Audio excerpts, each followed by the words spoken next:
10 তাৰিখে লাখ লাখ লোকৰ একাউণ্টত সোমাব ধন ৰাজ্যৰ লাখ লাখ লোকৰ একাউণ্টত চৰকাৰী ধন সোমাব কোনে কোনে লাভ কৰিব এই ধন 10 জুলাই বিশেষ দিন 10 বজাৰ পৰা 11 বজাৰ ভিতৰতে তেওঁলোকৰ একাউণ্টত ধন সোমাব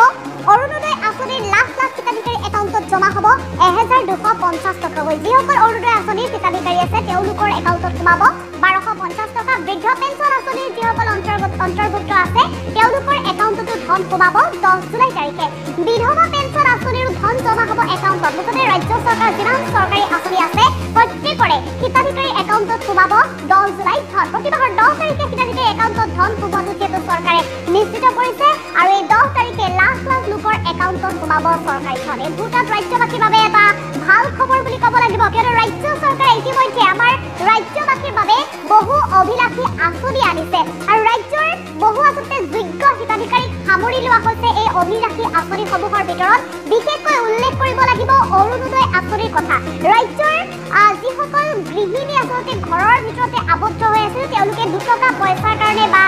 তেওঁলোকৰ প্ৰয়োজনীয় সামগ্ৰী কেইপদ ক্ৰয় কৰিবৰ বাবে তেওঁলোকৰ ঘৰখনৰ মুৰব্বীলৈ ঘৰখনৰ মূল উপাৰ্জনকাৰীলৈ তেওঁলোকে হাতলৈ মুখলৈ চাবলগীয়া পৰিস্থিতিৰ সৃষ্টি হৈছিলে কিন্তু যেতিয়াৰে পৰা ৰাজ্য চৰকাৰে মহিলাসকলৰ হাতত বুজি দিছে অৰুণোদয় আঁচনি তেওঁলোকে অৰুণোদয় আঁচনিৰ জৰিয়তে এক স্বাৱলম্বনৰ এক পথ বিচাৰি পাইছে মাহেকত তেওঁলোকে 1250 টকা যি লাভ কৰে সেই 1250 টকাৰ যদি প্ৰতিগৰাকী মহিলাই সৎ ব্যৱহাৰ কৰিছে তেনেহ'লে নিশ্চিতভাৱে তেওঁলোকৰ বাবে এটা স্বাৱলম্বনৰ পথ ওলাইছে আৰু সেই পথেৰে তেওঁলোকে এতিয়া আৰু তেওঁলোকৰ প্ৰয়োজনীয় সামগ্ৰী কেইপদ ক্ৰয় কৰিবৰ বাবে বা প্ৰয়োজনীয় টকা কেইটাৰ বাবে তেওঁলোকে ঘৰখনৰ মুৰব্বী বা উপাৰ্জনৰ